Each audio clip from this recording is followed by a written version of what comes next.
Shalom, apa kabar? Luar biasa, amin ya. Saya bersyukur sama Tuhan bisa kembali ke tempat ini. First of all, sorry suaranya masih agak terengal-engal karena eh, Rabu kemarin tuh saya kehilangan suara saya. Jadi karena cuaca dan juga karena kepake terus gitu ya. Akhirnya hari Rabu kemarin totally saya lost my voice. Lalu kemudian saya doa sama Tuhan, saya tahu saya ada jadwal di hari Minggu. Saya katakan Tuhan biarlah kehendak-Mu yang jadi. Yang bisa aku lakukan hanya berdoa, berharap dan bekerja sama dengan Tuhan. Amin.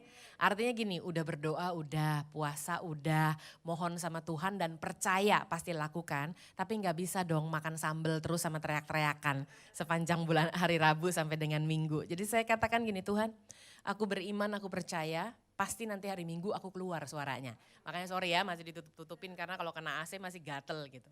Tapi saya percaya Tuhan, kalau kau mau pakai, kau pakai maksimal biarlah hidupku jadi mujizat buat Tuhan. Tapi di saat yang sama kita harus bekerja sama dengan Tuhan, amin. Ya, karena saya percaya Tuhan juga menggunakan hukum alam yang sudah Dia ciptakan, yaitu hukum tabur tuai, betul? Oleh sebab itu kita kalau mau belajar firman Tuhan, gak ada sesuatu yang kebetulan. Hari ini kita mau belajar sesuatu yang baru. Dan waktu kita belajar sesuatu yang baru, kita percaya dulu bahwa itu pasti terjadi dalam hidup kita. Amin. Tapi di samping percaya, kita harus bekerja sama dengan Tuhan ya. So pagi hari ini saya bersyukur bisa ada di tempat ini. Selamat buat Anda. Umurnya berapa tahun? 6 ya. Minggu lalu katanya perayaan luar biasa, saya lihat di Instagramnya ya. Tuhan Yesus baik, Tuhan Yesus tuntun gereja Tuhan cabang di tempat ini sampai dengan boleh menikmati anniversary ke-6.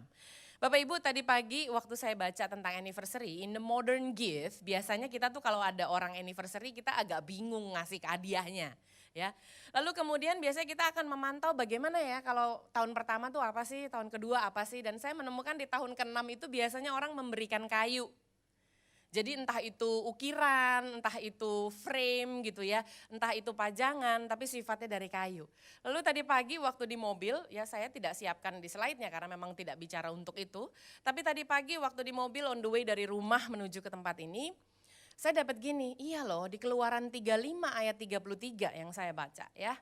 Itu Musa memanggil Bezalil dan Aholiab, 2 orang, Bezalil sama Aholiab. Jadi Musa dapat dari Tuhan bahwa Musa harus memanggil dan mengutus orang ini untuk bisa membangun bait Allah. Nah si Bezalil itu dikasih roh Allah. Terus kemudian dia jadi pandai, penuh dengan keahlian, perbuatan tangannya apa aja yang dikerjakan berhasil.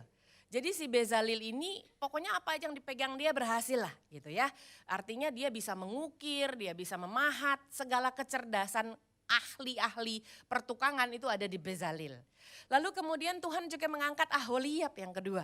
Aholiab diberikan juga roh Tuhan dan diberikan kemampuan mengajarkannya. Jadi yang bisa melakukan itu 1 orang, betul? Tapi kan bangun rumah Allah nggak bisa 1 orang. Bangun rumah Allah kan harus rame-rame, betul? Dan kita adalah tubuh Kristus, kita dipakai berbeda. Nah bagaimana caranya supaya kita yang punya keahlian, Bezalil, dia harus bekerja sama dengan Aholiab. Aholiab itu jagonya bukan keahlian untuk mengukir, bukan. Dia nggak jago untuk itu, dia jago mengajar. Jadi yang Bezalil miliki keahliannya diajarkan oleh Aholiab kepada yang lainnya. Itulah indahnya Tuhan bekerja sama dengan kita, amin. Makanya pagi hari ini bukan satu kebetulan waktu tadi pagi di mobil saya udah tes 1, 2, 3, oh ya udah gak apa-apa lah ya suaranya agak begini, untung gak nginep hotel. Tadi pagi tuh saya malam tuh tidurnya di rumah, biasanya kalau lagi ada trip di hotel tidurnya kalau minta morning call biasanya kalau telepon, halo pagi pak morning call, bapak ibu bukan bapak ya suaranya kenceng soalnya ya. Nah pagi hari ini kita belajar sama-sama lagi Tuhan. Kalau tahun ini kan kayu ya, kayu itu harus diukir, betul? Bapak Ibu umur 6 tahun ini jangan dilihat sebagai oke naik besok juga 7, terus 8, terus 9, gak usah lihat gitu. Lihatnya gini, Tuhan kalau kita bilang kayu tadi ya di Keluaran 35 ayat 33 nanti Anda baca ya. Diberikan batu permata untuk diasah, diberikan kayu untuk diukir. Literally kata-katanya seperti itu. Lalu kemudian kayu itu harganya biasa aja sama, raw material, betul? Tetapi pada saat dia sudah diukir, kayu tersebut jadinya mahal. Nah di tahun ke-6 ini saya kasih pesan ya buat GBI PRJ yang di Pluit ya. Anda harus mau mahal harganya di hadapan Tuhan, amin. Siapa yang mau mahal harganya di hadapan Tuhan? Turunkan tangan ke sebelahnya, bilang harus diukir dulu. Diukir itu, kalau Anda tahu cara mengukir, itu menusuk bagian kayu, mencongkel bagian kayu, dan mengatur sedemikian rupa sesuai dengan pattern atau polanya. Kita sudah punya pola dari Tuhan, amin. Hidup kita harusnya sesuai dengan nilai kerajaan Allah, itu pola kita. Hari-hari ini kalau kita mau hidup dalam polanya Tuhan, mau gak mau ada polanya, ada patternnya, bagian kita bekerja sama harus apa? Harus mau diukir, amin. Coba salaman lagi kiri kanan, bilang kuatkan dirimu, diukir tuh gak enak, tapi pasti mahal harganya. Ya. Nah pagi hari ini saya bersyukur bahwa kita sudah masuk bulan keempat, berarti kita sudah masuk 33% dari 2018 kita, betul ya? Karena bulan 4 itu April per 12 itu sama dengan 33%, kurang lebih kita sudah masuk. Nah sebentar lagi kita akan masuk bulan Mei dan tanggal 10 Mei nanti kita akan sama-sama memperingati hari kenaikan Tuhan Yesus. 40 hari jadinya setelah Jumat Agung dan kemudian Paskah. Tadi kita dengar lagi message yang mengencourage kita tentang Paskah ya. Tapi sama-sama kita pelajari bahwa kita dalam hari-hari ini harusnya kita melakukan pembaharuan rohani. Amin. Dalam 40 hari ini kalau engkau melihat dalam cerita isi Alkitab itu Tuhan Yesus menampakkan diri kepada murid-muridnya, kepada Maria berkali-kali. Di dalam masa tenggang tersebut sampai Tuhan Yesus naik ke surga. Dan dia menjanjikan menurunkan roh kebenaran, roh kekuatan yaitu roh kudusnya kepada kita. Nah di saat-saat inilah kita juga hal bagi kita tuh sama. Kita minta sama Tuhan, Tuhan aku minta pembaharuan rohani. Nah saya ingat waktu terakhir saya kesini itu tanggal 25 Februari yang lalu. Itu saya ada bicara tentang pembaharuan rohani dan saya ada kupas mengenai gerbang. Siapa yang masih ingat itu? Ya, bahwa kita itu gerbang itu Ain Chet itu adalah sebuah gerbang literally dan gerbang itu dibuat untuk sebuah pemisahan. Mari kita sama-sama bilang Tuhan yang dipisahin tuh begini, pola dunia versus polanya Tuhan. Kalau kita mau dipisahkan untuk masuk menjadi orang-orang yang dikuduskan dan dibenarkan masuk dalam gerbang kebenaran, maka kita harus rela pakai polanya siapa? Tuhan. Dan pakai polanya Tuhan berarti kita harus kayu. Harus diapain tadi? Diukir, dicongkel kata ibu ya. Congkel luar biasa sehingga kita punya patternnya Tuhan. So pagi hari ini kita mau belajar, saya mau minta tolong multimedia untuk dibukakan ya. Hari ini setelah kita pembaharuan rohani, nanti siang saya akan bicara tentang spiritual maturity. Bagaimana setelah pembaharuan rohani, kemarin soalnya saya bicara dua sih, pembaharuan rohani dan pembaharuan pola pikir kemarin. Ya, jadi dengan dua itu kita harusnya secara rohani itu jadi lebih dewasa.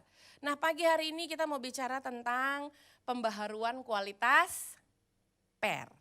Oke, PER singkatannya apa? P yang pertama adalah perilaku kita, kan udah terjadi pembaharuan rohani, seharusnya perilaku kita juga diperbaharui. Lalu kemudian kedua, pembaharuan apa lagi? Emosi, dan yang ketiga rohani. Untuk Anda dan saya bisa naik ke level berikutnya. Ada cara untuk Anda dan saya bisa naik ke level berikutnya sehingga hidup kita semakin naik dan tidak turun. Satu-satunya cara tercepat adalah seperti PER harus diapain? Ditekan. Ini si Gina ya pagi-pagi ngomongnya kalau nggak diukir ditekan, nggak ada yang enak deh ya. Saya mau katakan hasilnya luar biasa, nikmati prosesnya, amin. PER itu kalau mau melonjak tinggi, itu mau nggak mau dia harus ditekan, betul? Dan pada saat dia ditekan mungkin PER itu bilang aduh nggak enak banget sih saya harus ada di bawah. Tapi hanya dengan cara itulah waktu dia dilepas dia akan melonjak dengan tinggi, amin. Engkau dan saya, hidupmu dan hidupku sudah ditulis pasti akan naik dan tidak turun. Caranya saja yang kita pelajari sama Tuhan. Amin. Tuhan, saya mau bekerja sama dengan Tuhan. Itu satu kata yang tadi pagi saya duduk di situ. Tuhan, aku mau bekerja sama dengan Tuhan. Aku udah berdoa, suaraku keluar. Amin. Keluar hari ini untuk kemuliaan nama Tuhan. Amin. Tapi aku juga mau bekerja sama dengan Tuhan. Aku mau melakukan kehendak Tuhan supaya mujizatmu semakin nyata dalam hidupku. Amin. Oleh sebab itu sama-sama kita lihat. Ini Alkitabiah gak sih? Yes. Bapak Ibu, Anda tahu Daud? Ya, luar biasa ya Daud ya. Daud itu orang yang berkenan kepada Tuhan. Dan Daud itu orang yang disayang sama Tuhan. Tapi Daud seizin Tuhan suruh ngelawan siapa? Goliat, betul? Kalau lihat Goliat berapa kali lipat Daud? Berlipat-lipat kali ganda. Apakah Daud boleh ngomong begini, Tuhan ngasih lawan tuh ya mbok yang sepadan dong Tuhan. Ngasih lawan kok gak sepadan, minimal kali 2 masih bisa deh gue handle. Tapi ini berkali-kali mana pakai ketopong, mana pakai baju jirah, terus pakai shield juga, pakai pedang. Nah saya cuman pakai ketapel, betul? Saya mau katakan Goliat itu sangat tidak sepadan dengan Daud pada saat Daud menghadapi Goliat, betul? Itu rasanya seperti ditekan lebih dalam lagi dan lebih dalam lagi. Tapi kalau nggak ada penekanan itu, Daud nggak ada cerita jadi raja. Sekarang kita rubah paradigma kita sama-sama. Karena kita mau masuk di perubahan perilaku, emosi dan rohani. Ya. Yang pertama, memang benar bahwa Goliat tidak sepadan dengan Daud. Tapi juga benar bahwa Goliat juga nggak sepadan sama Tuhan. Amin. Berarti kalau kita punya Tuhan, justru malah Goliat ngelawan Tuhan yang ada di dalam kita. Goliat malah jadi gak sepadan sama kita. Amin. Sebab kita punya Allah yang besar. Asal Anda rela masuk bekerja sama dengan Tuhan untuk masuk dalam proses per tersebut. Memang sakit rasanya. Tapi kalau per itu mau lompat tinggi, nanti Anda coba ya di rumah ya. Kemarin tuh saya iseng, saya bilang sama driver saya gini, cariin dong per tuh bisa beli di mana ya dalam jumlah ratusan. Terus katanya Bu yang di bolpen itu ya Bu, iya Ibu harus beli bolpen dalam jumlah ratusan kata sopir saya gitu. Kalau beli pernya doang gak bisa ya, kenapa? Saya iseng deh besok pengen saya bagiin ke jemaat satu-satu gitu ya, ditaruh di Alkitab supaya tahu bahwa proses Tuhan tuh indah luar biasa. Lalu kemudian saya keluarin bolpen saya, per di dalam bolpen saya, nanti Anda coba masing-masing di rumah ya. Karena gak semua bolpen zaman now itu pakai per, betul ya, ada yang udah gak pakai per lagi. Itu per kalau ditekan, dilepas itu lompatnya tinggi tapi enggak terlalu tinggi. Bagaimana caranya supaya Anda bisa tekan dia dan lebih tinggi dari yang Anda harapkan? Paling ya 2,5 kali lipat udah paling tinggi. Misalnya pernya segini, Anda pencet 2,5 kali lipat itu udah yang paling tinggi. Saya udah coba, tenang aja. Kemarin di rumah udah pencet-pencet terus pernya ya. Tapi kemudian semakin saya coba 4-5 kali dia bisa melampaui 2,5 kali dari ketinggian per tersebut. Hanya dengan satu cara, selain ditekan berkali-kali. Coba nengok kiri kanan, lebih gak enak lagi yang dia omongin sekarang. 1, pagi-pagi udah disuruh diukir, 2 udah suruh ditekan, 3 ditekannya berapa kali? Berkali-kali. Mari kita belajar. Pembaharuan itu sifatnya dinamis soalnya. Artinya enggak boleh cuman 1 kali. Mari kita baca yuk sesuai Alkitab yuk. 3, 2, 1. Kolose 3 ayat 9 sampai 10. 3, 2, 1. Jangan lagi kamu mendustai karena kamu telah menanggalkan manusia lama serta kelakuannya. Dan telah mengenakan manusia baru yang untuk memperoleh pengetahuan yang benar menurut gambar kaliknya. Salaman dulu kiri kanan biar gak cemberut pagi ini, bilang terus menerus ya. Pernya terus menerus, jangan cuma 1 kali, oke? Itulah yang menyebabkan kita bisa naik ke level berikutnya. Sehingga waktu kita naik ke level berikutnya kita akan melihat sesuatu yang lebih baru dari sebelumnya. Itu adalah esensi dari tahun permulaan yang baru, betul? Kalau tahun permulaan yang baru Anda lihat sama, Anda kerjakan sama, Anda gak masuk dalam kegerakannya. Tapi kalau Anda naik ke level berikutnya, Anda lihat hal yang baru, Anda deklarasi tahun ini adalah tahun permulaan baru, Anda merasakan sesuatu yang baru, amin? Sesuatu yang baru itu bicara tentang yang belum pernah ada. Mungkin ditekan pernah, tapi ditekan berkali-kali belum pernah. Mari kita lihat sama-sama yuk, kita baca Alkitab kita. Saya nggak taruh di slide, tapi Anda harus buka Alkitab Anda di dalam Roma 8 ayat 29 sampai 30. Sehingga kita paham berapa kali sih prosesnya. Gina bilang berkali-kali, apa kuat? Kuat karena pencobaan-pencobaan yang diizinkan Tuhan kepada kita tidak akan pernah melebihi kekuatan kita, amin. Yuk kita buka sama-sama yuk. Roma 8 ayatnya yang ke-29 lalu kemudian 30. Yang tidak bawa bisa lihat di depan sama-sama. Yang bawa saya prefer Anda buka Alkitab Anda. Kenapa? Karena kalau dibukakan kita tidak mencoretnya, baik itu di handphone dikasih highlight maupun di dalam Alkitab kita. Sebab waktu Anda pulang multimedianya udah gak ada, betul? Yang ada adalah Alkitab Anda, yang ada adalah handphone Anda. Jadi saya lebih prefer Anda buka di sana. Oke? Kita baca sama-sama, kita lihat berapa kali proses terus-menerus ditekannya seperti dikatakan tadi di dalam slide sebelumnya. 3, 2, 1. Sebab semua orang yang dipilihnya dari semula. Oke, berarti proses pertama harus diapain? Dipilih, betul? Artinya ada yang kepilih, ada yang enggak, kan gitu. Kita mau masuk dulu di proses penekanan pertama. Tuhan, aku layak di hadapan-Mu. Waktu bulan Februari aku udah belajar masuk ke dalam pintu gerbang Tuhan. Aku belajar identitasku sebagai garam dan terang dibereskan Tuhan. Ini sambungan nih ya. Tuhan berarti aku berkenan masuk dalam pintu gerbang kebenaran. Jadi aku boleh dipilih dong Tuhan. Gitu ya. Dipilih udah beres satu. Lalu kemudian setelah dipilih diapakan lagi? Mereka juga ditentukannya dari semula untuk menjadi serupa dengan gambaran anaknya. Setelah dipilih diapain? Ditentukan. Makanya saya minta Anda coret Alkitab Anda. Proses yang pertama, penekanan pertama, Anda harus bisa masuk ke pintu gerbang. Lo di dalam apa di luar, bedanya cuma satu garis, yaitu pintu gerbang. Betul? Kalau engkau dipilih, engkau masuk di dalamnya. Kalau engkau nggak dipilih, engkau datang kok. Mendekati pintu gerbang, tapi engkau di luar pintu gerbang. Hidup adalah pilihan. Setelah dipilih, engkau ditentukannya karena udah masuk. Nggak bisa orang yang belum dipilih dari luar randomly ditentukan, nggak bisa. Harus yang udah masuk dulu baru kemudian ditentukan. Setelah itu apa katanya? Supaya ia anaknya itu menjadi yang sulung di antara banyak saudara. Dan mereka yang ditentukannya dari semula udah proses kedua. Mereka itu juga diapain? Baru dipanggilnya. Setelah itu selesai? Belum, lanjut lagi. Dan mereka yang dipanggilnya yang ketiga tadi ya. Mereka itu juga dibenarkannya masuk proses 4. Selesai? Belum, mari baca lagi. Dan mereka yang dibenarkannya, mereka itu juga masuk berapa kali prosesnya? Di catatan Anda berapa kali? 5. Betul? Siapa yang mau disempurnakan selalu sama Tuhan? Turun dulu nih masuk sampai dengan level yang pertama sebelum Anda bisa masuk ke level yang kelima. Amin? Balik lagi ke slide-nya. Siapa yang siap untuk benar-benar masuk dalam prosesnya Tuhan? Ya, pagi hari ini kita belajar. Jadi kita nggak belajar konsep besar terus kita imani dan amini saja, tapi tidak kita lakukan. Bekerja samalah dengan Tuhan. Amin.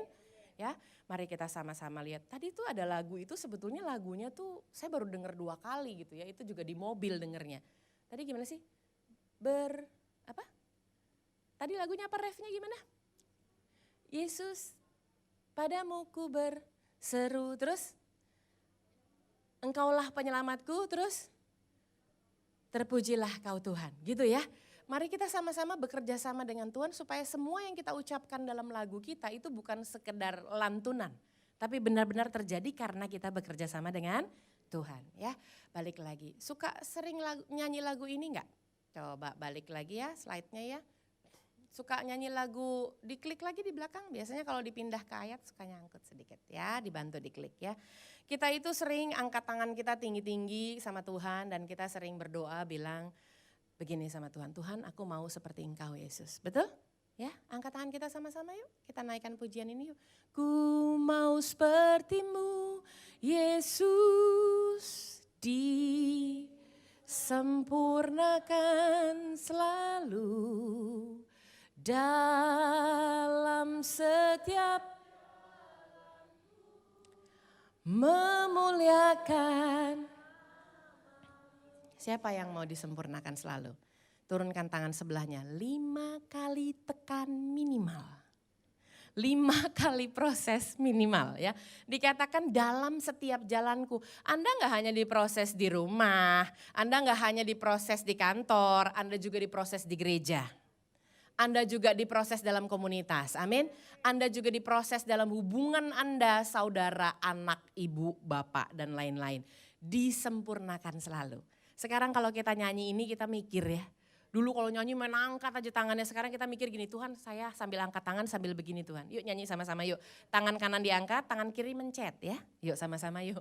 Ku mau sepertimu Yesus, disempurnakan selalu dalam setiap, amin, memuliakan namamu. Sekarang nyanyi dengan kesadaran ya.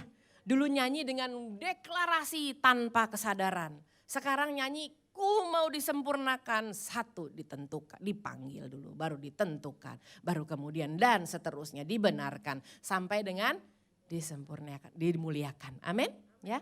Sekarang kita belajar sama-sama yuk P yang pertama yaitu pembaharuan perilaku. Bapak Ibu saya mau katakan your belief don't make you a better person. Your behavior does. Jadi kita baca sama-sama bahasa Indonesianya ya. 3, 2, 1. Keyakinanmu tidak membuatmu menjadi manusia yang lebih baik. Walaupun Anda yakin Anda lebih baik, tapi keyakinanmu gak nolong. Yang nolong apa? Kelakuanmu lah yang menentukan. Coba bilang kiri kanan, keyakinan boleh bagus. Kelakuan harus lebih bagus. Amin. Kita punya keyakinan luar biasa di dalam Tuhan. Amin. Sorry ya, saya harus ngomong ini dan ini Alkitabiah. Keyakinanmu itu tidak menolong engkau menjadi orang lebih baik. Tapi kelakuanmu lah yang menolong itu. Mari kita sama-sama baca ya. Buka Alkitab, ini saya minta dibuka Alkitabnya, jadi multimedia gak perlu dibuka lagi ya di depan. Tapi kita buka sama-sama Zakaria 1 ayat 4-6. Ya. Zakaria 1, nah kalau bukanya Matius cepet. Kalau bukanya Wahyu cepet, kalau bukanya Zakaria ada di mana? Mari kita lihat sama-sama, tangan kita terlatih nggak buka Zakaria? Yuk, sama-sama yuk. Kita belajar sama-sama dari firman Tuhan bahwa gini loh, Tuhan aku percaya, nenek moyangku juga dulu percaya sama Tuhan, tapi nenek moyangku tidak diselamatkan, betul? Nenek moyang kita itu percaya banget sama Tuhan, makanya dia keluar dari Mesir menuju ke Kanaan. Nenek moyang kita itu yang dulu, nanti saya akan bicara ini di ibadah kedua. Dibawa satu generasi nenek moyang kita itu. Ya, kembali saya katakan nenek moyang kita yang punya belief itu dibawa satu generasi. Tapi nenek moyang kita yang punya belief itu behaviornya, perilakunya tidak menyembah Tuhan di padang gurun, betul? Pada saat dia mengalami penekanan, kata Tuhan, nak begini loh caranya, nak mau masuk Kanaan itu begini caranya. Kamu mau dulu ditekan dulu karena keaslianmu akan terlihat pada saat engkau dalam penekanan. Bapak Ibu, karakter kita gak bisa dibentuk kalau kita gak masuk dalam penekanan, betul? Kenapa? Karena keaslianmu itu terlihat pada saat engkau tertekan. Kalau engkau tidak tertekan, terlalu indah engkau itu. Tapi pada saat engkau masuk dalam penekanan, aslimu baru keluar, karaktermu baru bisa diperbaharui. Lihat ya, bangsa Israel percaya beliefnya sama Tuhan ya. Dibawa keluar dari Mesir, bersyukur sama Tuhan, luar biasa karena dia percaya. Tapi begitu dia dibawa menuju Danau Tiberau ya, muter di sana berapa tahun? 40 tahun. Itu pun di Korintus berkata nenek moyangmu setelah 40 tahun masih belum percaya. Bayangin loh, beliefnya itu tidak menolong dia. Karena perilakunya bersungut-sungut, betul? Ya, tidak menyelamatkan. Mari kita baca sama-sama ayat yang keempat. 3, 2, 1. Janganlah kamu seperti nenek moyangmu yang kepadanya para nabi yang dahulu telah menyerukan demikian. Beginilah firman Tuhan semesta alam. Berbaliklah dari, berbalik tingkah laku tuh behavior ya, perilaku. Yang buruk dan dari perbuatanmu yang jahat. Karena kita mau diperbaharui. Lanjut, tetapi mereka enggak mau mendengarkan, garis bawahi kata enggak mau ya. Dan kemudian enggak mau menghiraukan aku, demikianlah firman Tuhan. Ayo 5, nenek moyangmu di mana mereka? Sampai sini kita lagi ditanya nih, ada kalimat katanya, tanyanya. Nenek moyangmu percaya Tuhan? Di mana mereka? Sebagian besar mati di padang gurun, betul? Lagi, yuk. Dan para nabi, apakah mereka hidup untuk selama-lamanya? Ini bukan kata Gina loh, ini kata Alkitab loh ya. Lanjut yuk, kemudian 6-nya. Tetapi segala firman dan ketetapanku yang telah kuperintahkan kepada hamba-hambaku, para nabi, bukankah itu telah sampai kepada nenek moyangmu? Maka mereka ngapain?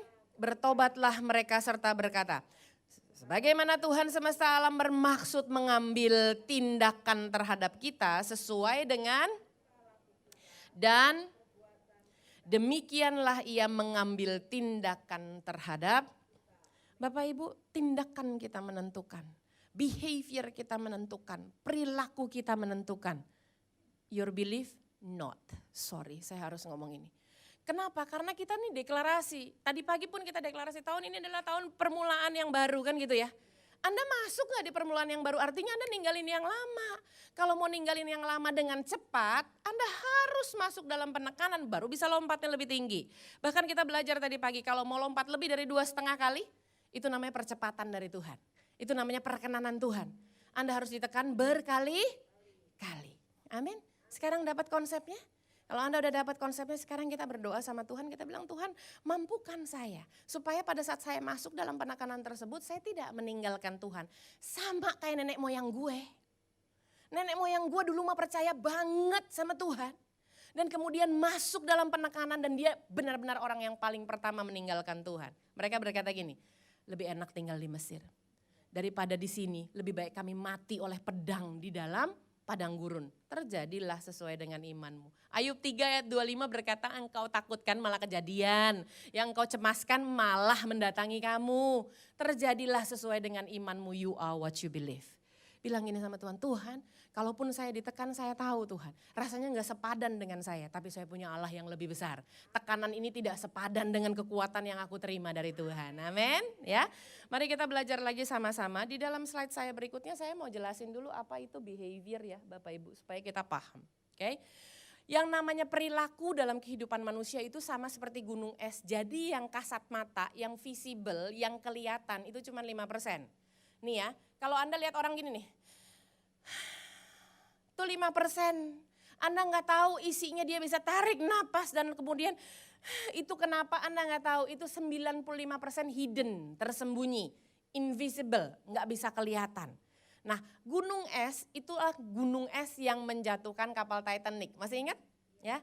Kapal Titanic itu melihat bahwa di film tersebut dikatakan, aduh ini kapal terlalu hebat, ini kapal terlalu besar, bahkan Tuhan pun tidak dapat menenggelamkannya. Gitu kan ya katanya ya.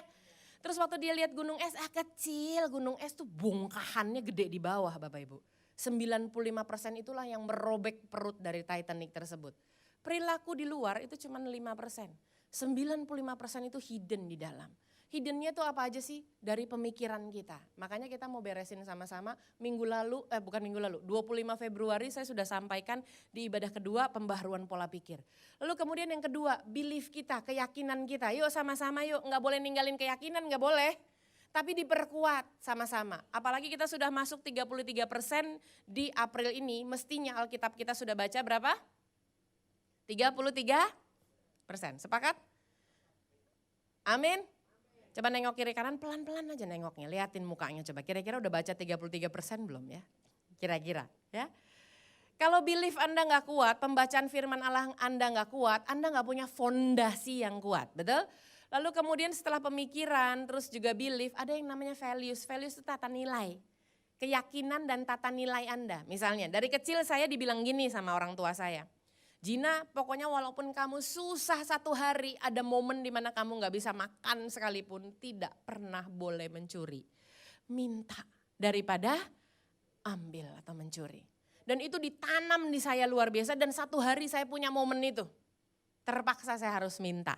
Tapi orang tua saya mengajarkan lebih baik minta daripada ngambil, itu namanya nilai. Oke, sampai sekarang saya bawa, saya bilang sama anak saya gini, walaupun kamu harus dapat nilai 0, tidak boleh nyontek, itu nilai yang saya tekankan. Bapak Ibu satu ketika ini anak lihat schedule-nya, lalu kemudian anak saya bilang bahwa, mah ini pas hari libur, ingat gak tahun berapa sih 2 tahun lalu yang pemilihan umumnya digeser dari tanggal 10 menjadi tanggal 9, masih ingat? Ya, ada satu hari yang digeser secara nasional ya, saya lupa tahun berapa itu. Lalu kemudian saya udah keburu pesen tiket pesawat karena kita mau pergi ke luar negeri. Dan kemudian dapatlah tiket dengan harga cantik, Anda tahu?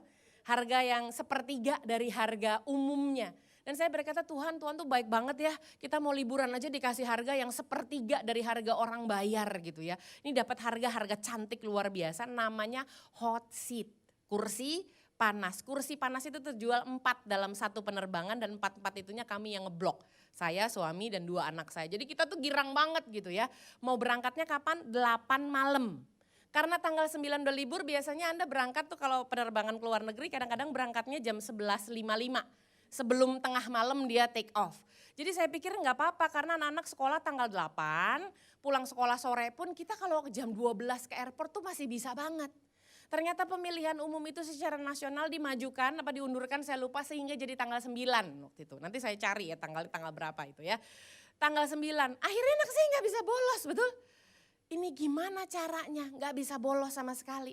Sampai ada teman-temannya bilang begini, lu kan sayang nyokap lu katanya gitu ya. Udah beli harga segitu sayang, lu pakai surat dokter aja. Boleh kok kalau pakai surat dokter. Artinya saya menyalahi, betul? Nyontek aja nggak boleh juga nggak boleh. Akhirnya saya bilang gini sama gurunya, ini masalahnya saya sudah beli tiketnya, gimana ya caranya ya? Sedangkan hari itu adalah hari ujian. Lalu gurunya bilang begini, satu-satunya cara adalah ibu cuman bisa kami terima pakai surat dokter karena izin itu harus H-5 katanya. Kalau ibu anaknya nggak sakit maka nilainya 0. Jadi kita ini secara rules dan regulation cuman menerima surat dokter. Terus saya bilang anak saya sehat kok, anak saya nggak sakit. Ya nggak bisa Bu, dapatnya tetap 0. Saya tanya anak saya gimana, siap nggak? Enggak mah, kalau aku dapat 0 berarti aku nggak bisa nambahin bagi 2, aku nggak ngejar. Jadi apa yang harus dilakukan? Anak saya nanya, mama rela nggak bayar tiket lebih? Saya bilang, saya yang mengajarkan ini ke kamu, maka saya bayar. Hanguslah 4 tiket tersebut, kami bayar harga yang sesungguhnya. Jadi itu buat kita pembelajaran yang luar biasa. Amin. Tetapi untuk mempertahankan values itu lebih luar biasa. Untuk saya hal kecil ini akan diingat dia sampai nanti dia tua, sampai nanti saya udah nggak ada. Ya, mempertahankan values itu penting. Oke, 95%. Coba lihat, waktu pemikiran Roma 12 ayat 2 mengatakan bahwa engkau dan saya harus diperbaharui dengan pembaharuan budi. Pembaharuan budi itu pola pikir. Kolose 3 ayat 2 mengatakan bahwa untuk bisa pembaharuan budi tersebut engkau harus memikirkan perkara-perkara yang di atas, bukan yang di bumi. Coba tanya kiri kanannya, lu 33% sampai bulan April begini banyakkan mikirin mana? Perkara atas sampai perkara bawah? Itulah yang menentukan kita masuk menjadi bekerja sama dengan Tuhan. Amin. Saya tahu mungkin kita ketinggalan, mungkin kita nggak sampai 33%, nggak apa-apa. Nanti Tuhan tolong kita, yang penting kita kejar bekerja sama dengan Tuhan. Amin. Lalu kemudian di bawah kita baca Yakobus 2 ayat yang ke-22. Yuk sama-sama, 3, 2, 1. Kamu lihat bahwa, yuk ada di depan, 3, 2, 1. Kamu lihat bahwa iman katanya keluar lagi tuh bekerja sama dengan perbuatan-perbuatan. Dan oleh perbuatan-perbuatan itu iman menjadi, siapa yang mau imannya disempurnakan? Bapak Ibu, iman yang sempurna itu cuman butuh sebesar biji sesawi bisa memindahkan gunung. Maka imanmu dan imanku harus sempurna. Deklarasi belum iman. Ulang ya. Deklarasi, iman timbul dari pendengaran. Engkau deklarasi firman Tuhan, imanmu timbul. Tapi iman tersebut belum tentu sempurna. Anda deklarasi belum tentu imanmu menjadi sempurna bisa memindahkan gunung. Sampai sini jelas Bapak Ibu? Oleh sebab itu kita sama-sama belajar ya. Kita berdoa sama Tuhan, Tuhan supaya terjadi dalam kehidupan kita yaitu perilaku kita diperbaharui. Yang kedua, kita belajar yang kedua adalah pembaharuan emosi. Kenapa jadi masuk ke emosi sih Gina? Gini Bapak Ibu, enggak ada orang yang seneng dalam posisi ditekan, betul? Enggak ada, secara logika tuh orang kalau dipencet seperti Per enggak ada yang mau. Enggak ada yang suka sama situasinya. Dan pada saat Per itu tertekan di kita, emosi kita naik, betul? Ya, enggak ada orang yang ditekan terus bahagia gitu, enggak ada ya. Biasanya orang tertekan itu lebih cepat marah ya. Mari kita sama-sama belajar dulu yuk apa sih yang disebut dengan emotional intelligence supaya kita enggak salah. Yuk kita baca sama-sama pemahamannya, 3, 2, 1. Adalah apa katanya? Kapasitas menyadari, terus kapasitas mengendalikan dan kapasitas menangani. 3, menyadari itu di kepala, di pikiran. Mengendalikan itu di hati. Menangani itu di perilaku, betul? Jadi Anda belajar bukan cuma perilakumu, tapi belajar juga cara menyadarinya, cara mengendalikannya, dan cara menanganinya. Pertanyaan saya, apa yang jadi pemicu emosi Anda hari-hari ini? Setiap orang tuh punya trigger, betul? Setiap orang tuh punya pemicu. Anda pasti di satu titik itu yang adalah pemicu, di situ Anda marah terus. Coba mulai sadari apa itu. Ya. Di saya hal-hal yang membuat saya mudah marah adalah 1, ketidakteraturan. 2, keterlambatan atau delay. Makanya saya selalu usahakan datang khotbah. Saya nggak mau datang pada saat khotbah. Saya pasti datang sebelum khotbah. Belum pernah ada sampai hari ini seizin Tuhan saya datang setelah selesai pujian penyembahan. No. Saya harus datang sebelum mulai duduk di sana menikmati pujian dan penyembahan. Ya. Nah itu satu adalah pemicu saya. Herannya ya. Tiap kali yang bikin saya marah adalah 1, keterlambatan. Pernah di salah satu gereja, saya nggak mau sebut gerejanya namanya ya. Di luar kota, bukan di Jakarta dan saya nggak mau nyebut kotanya, nanti Anda jadi tahu. Ibadah itu dimulai jam 7 pagi dan saya harus berangkat dengan mobil. Jadi saya berangkat dari rumah itu 2:30 pagi. Saya usahakan supaya supirnya itu nggak ngantuk. Saya di belakang juga gak berani tidur, karena kalau saya tidur supirnya ngantuk nanti bahaya. 2:30 pagi, berarti ibu-ibu tuh udah mandi dan dandan dari jam berapa? Coba pikirkanlah, kami itu bangun harus gambar dulu jalur lambat, jalur cepat gitu loh ya. Jadi kami udah bangun 1:30 para ibu-ibu yang mau khotbah biasanya 1 jam sebelumnya. Setelah selesai siapin semua sarapan di mobil, siapin sarapan di rumah, emak-emak tuh banyak urusannya. Baru kemudian 2:30 jeng masuk mobil. Begitu 2:30 saya nggak boleh tidur karena saya takut supir saya tidur. Sampai di sana ibadah mulai jam 7 pagi dan ibadah mulai 7:30. Kira-kira menurut Anda gimana? Terus saya tanya, Shalom, saya mau nanya dong, ini jadwalnya saya yang salah atau gimana? Enggak Bu, bener, soalnya di saya konfirmasinya jam 7. Iya betul Bu, jam 7, tapi jemaat belum datang, jawabnya gitu. Maksud L gitu langsung saya ya. Saya nyolot tuh kalau begitu. Ya jemaat belum datang tapi ibadah jam 7 kan? Iya, beribadahlah jam 7. Engkau sungguh-sungguh di dalam Tuhan jam 7. Jemaat mau datang jam 9 itu salahnya jemaat. Tapi ibadah harus strict, jalannya jam 7. Yang kayak gitu-gitu tuh. Kedua, kalau naik pesawat selalu dikasihnya delay. Kenapa pemicu tersebut dilatih sama Tuhan? Karena kata Tuhan, Gina lu di sini belum lulus. Tekan lagi. Belum lulus, gampang banget sih nyolotnya di sini, gampang banget sih marahnya di sini. Ketiga, pemicu saya adalah kotor dan bau. Bapak Ibu, saya tuh kalau keterlambatan, ketidakteraturan, kotor dan bau gampang banget marahnya ya. Dan selalu diketemukan Tuhan sama 3 hal itu. Contoh ya, ke toilet. Ketemu orang cuci tangan nggak puter gitu loh, masih ada tetesannya. Itu rasanya buat saya mengganggu. Udah rapi dari atas sampai bawah, perilakunya nggak rapi, betul? Masih ngocor gitu terus jalan gitu dengan wanginya gitu kan. Wangi sih orangnya nggak bau, tapi perilakunya yang bau. Tuh saya bilang apa sama orang itu? Enggak, saya tutupin loh Bapak Ibu, apa salahnya sih cuma ditutupin doang? Saya sudah lihat betul, inilah pemicu emosi saya kejar orangnya. Bu, airnya belum mati. Puter, oh sekalian aja kirain mau cuci tangan. Enggak, saya cuci tangan setelahnya. Dia tutup, setelah dia tutup saya muka kenceng. Ya. Setelah dia tutup saya mukanya kenceng, makasih ya. Habis itu saya buka lagi. Karena saya mau cuci tangan. Orang itu kesel, kenapa kok dibuka lagi tadi saya suruh tutup. Itu kan ngeselin sebetulnya, betul ya. Tapi saya mau mendidik dia untuk walaupun saya pakai setelahmu, kamu harus rapih dulu. Nah itu pemicu emosi saya. Pertanyaan saya, pemicu emosi Anda apa? Perhatikan, di satu sisi itu Anda berulang-ulang ditekan, berulang-ulang diizinkan Tuhan terjadi hanya pada dirimu. Saya pergi sama teman saya ke toilet, teman saya cuci tangan, yang lain tutupnya rapi tuh. Kenapa begitu saya cuci tangan, ketemu aja yang kayak begini gitu ya. Tuhan belum lulus lagi, saya ditekan lagi yang berikutnya. Pemicu emosimu tuh apa, itu menentukan. Oke? Pertanyaannya boleh marah enggak? Boleh marah enggak kita di dalam Tuhan? Yang bilang boleh angkat tangan tinggi. Oh baru marah dia tadi sebelum berangkat. Yang bilang gak boleh marah angkat tangan tinggi. Yang gak ngerti bahasa Indonesia. Ayo baca sama-sama yuk. Yuk di Amsal yuk. Boleh gak sih kita marah ya, kita baca ya. Amsal 22 ayat 24. 3, 2, 1. Jangan berteman dengan orang yang lekas gusar. Terus? Jadi boleh gak marah?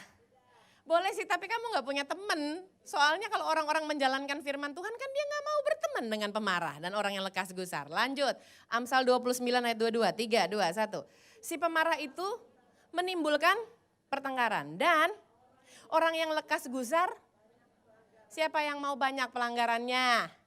Gak ada yang mau ya. Bapak Ibu, dengan banyaknya pelanggaran Anda automatically terpisah. Mari kita baca Wahyu 22 ayat 11, 3, 2, 1. Barang siapa yang berbuat jahat, banyak pelanggaran ya.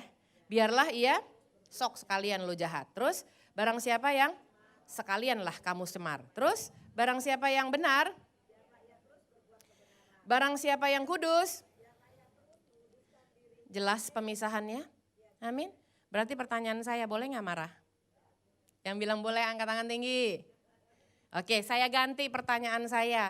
Marah tuh alkitabiah gak? Yang bilang amarah enggak alkitabiah, angkat tangan. Yang bilang marah tuh alkitabiah, angkat tangan lagi. Bingung kan? Makanya bekerja sama Tuhan ya. Salaman dulu kiri kanan bilang gini, biar enggak bingung baca firman 33% ya. Minimal 33% hari ini jadi enggak bingung. Ayo baca yang keras, 3, 2, 1. Mazmur 4 ayat, baca judulnya biar hafal. Mazmur 4, apa katanya? Berarti boleh marah enggak? Coba bilang kiri kanan, lu mah labil ya, sebentar bilang boleh, sebentar bilang enggak ya, labil banget sih. Ukiranmu ukiran apa yang dipakai? Kalau ukiran nilai kerajaan Allah jawabnya enggak labil, oke? Ya. Jadi boleh enggak marah? Yang bilang boleh angkat tangan. Good, tapi marahnya begini. Yuk 3, 2, 1. Tetapi janganlah berbuat dosa. Berkata-katalah dalam hatimu, di tempat tidurmu. Terus? Selah. Jadi marah Alkitabiah tuh gini. Suruh berkata-kata di mana? Gitu marah Alkitabiah ya. Marah, biasanya kalau Anda marah nyelocos kan. Ini marahnya gimana? Tahan, marahnya di mana? Dalam hati. Jangan dikeluarin di mulut. Terus Anda disuruh apa? Berbaringlah di tempat tidur. Bapak Ibu, orang yang berbaring itu akan lebih kalem, betul? Ya, makanya orang kalau donor darah itu disuruh berbaring. Nggak ada orang donor darah disuruh loncat-loncat, nggak ada. Pasti berbaring, dia lebih kalem. Jadi mulai sekarang yang Alkitabiah marahnya gimana? Begitu baru Alkitabiah. Itu boleh ya, selebihnya nggak boleh. Yang kedua yang boleh lagi malah Alkitabiah adalah Efesus 4, yuk 3, 2, 1. Apabila kamu menjadi marah, gini kata firman Tuhan. Janganlah kamu berbuat dosa. Terus? Matahari terbenam di Pluit jam berapa? 6.15 PM, betul? 18.15. Anda boleh marah sampai jam 18.14. Sepakat? Setelah itu enggak boleh lagi. Oke? Yang terakhir ya dengan cepat. Setelah pembaharuan perilaku, pembaharuan emosi, terakhir adalah pembaharuan rohani. Saya mau tutup di sini. Bapak Ibu, saya ingatkan 33% harus Anda makan dalam 2018 ini, yaitu makanan rohani. Karena kita sudah melampaui 33%. Kemarin saya baru update status, saya tulis begini ya. Saya suka ngupdate status karena saya sedang mementori 44 anak muda. Jadi setiap 44 ini harus bisa ditarik sampai dengan menjadi pengkhotbah. Dari 44 kurang lebih 15 sampai dengan dilihat lagi cuma 8 yang keluar maksimal ya. Tapi tiap hari saya harus kasih sama mereka makanan-makanan ini ya, yang mengencourage mereka. Makanan pokok dan suplemen jasmani penting supaya kita tidak kekurangan nutrisi dan tidak mudah terserang penyakit yang menggerogoti apa? Imun sistem, betul ya? Anda makan cukup? Nutrisinya berarti cukup. Siapa di sini yang makan vitamin, suplemen? Angkat tangan tinggi, suplemen. Oke, suplemen vitamin C dan vitamin macam-macam bentuknya tablet, betul? Berapa tablet Anda makan? 1, ada yang 5? Ada yang 4? Ada. Ya, suplemen itu merupakan tambahan, betul? Firman Tuhan adalah yang pokok. Saat teduh, buku saat teduh, video, short khotbah itu suplemen. Tapi dia tidak bisa menggantikan makanan pokok. Kalau dia menggantikan makanan pokok berarti mulai besok Anda harus ambil piring nasi, tumpahin semua suplemennya. Apakah Anda makan suplemen sebagai yang utama? Enggak, Anda makan makanan utama, suplemennya sebagai tambahan. Amin. Baca yang berikutnya, makanan pokok dan suplemen rohani penting. Agar tidak kekurangan nutrisi dan tidak mudah terserang penyakit. Penyakitnya menggerogoti lain ini, menggerogoti apa? Iman sistem. Sampai ditanya, masih adakah iman di bumi ini? Kenapa imannya digerogoti? Bukan imun yang digerogoti, tapi iman kita. Sehingga kita gak kuat waktu kita mengalami penekanan, lepas penekanan dalam hidup kita. Amin. Mari kita bangkit berdiri, kita berdoa. Saya mengundang musik yuk. Bapa dalam surga, hamba selesai Tuhan, terima kasih buat pagi hari ini Tuhan mengajarkan kami untuk kami boleh lebih lagi di dalam Engkau Tuhan. Ampuni kami Tuhan kalau kami belum kuat waktu kami mengalami penekanan dan belum ngerti Tuhan. Tapi siang hari ini kami mengerti Tuhan bahwa lewat proses penekanan ini Tuhan akan berikan kami kemampuan untuk kami mampu mengatasinya. Dan Tuhan akan berikan kemampuan bagi kami untuk kami naik level berikutnya. Sehingga kami dapat melihat dan menikmati hal-hal yang baru dalam hidup kami. Bapakku berdoa Tuhan, buat anak-anakmu yang hadir di tempat ini, aku minta Tuhan pembaharuan di perilaku. Tuhan kami tahu bukan keyakinan kami yang menjadikan kami orang lebih baik. Tetapi hanyalah dari perilaku kami Tuhan. Is our behavior, is never our belief Tuhan. Oleh sebab itu pagi hari ini kami belajar dari nenek moyang kami Tuhan ingatkan. Di Zakaria 1 ayat 4-6, jangan jadikan kami seperti mereka Tuhan. Kami sudah banyak dengar, kami sudah banyak tahu. Kini bagian kami untuk mau melakukannya. Itulah satu-satunya perbedaan antara apa yang dilakukan nenek moyang kami dengan kami. Kami sama-sama tahu, tapi kami berubah Tuhan. Kami mau untuk melakukannya. Dan siang hari ini aku berdoa, aku minta Tuhan boleh pengendalian emosi, triggernya, pemicunya bagi setiap anak-anakmu di tempat ini Tuhan. Bapa, kalaupun kami marah, kami tidak berbuat dosa. Kami tidak mengungkapkannya lewat mulut kami menyimpan dalam hati dan sementara. Sifatnya hanya sementara. Setelah itu kami mengampuni Tuhan. Bapak, aku berdoa buat pembaharuan rohani. Ampuni kalau kami belum makan makanan rohani yang cukup. Sehingga kami mengalami malnutrisi dalam bidang rohani. Kami mengalami busung lapar dalam bidang rohani. Kami yang belum habis minimal 33% Alkitab kami mohon ampun Tuhan. Dan siang hari ini kami berdoa dalam nama Yesus. Tuhan, mampukan kami, berikan cinta mula-mula, berikan kami kerajinan Tuhan. Sehingga iman sistem kami tidak digerogoti Tuhan. Dan iman ini tetap kuat dan sempurna sampai kedatangan Tuhan. Terima kasih Tuhan Yesus. Ku mau selalu sepertimu Yesus, disempurnakan selalu. Terima kasih Bapa.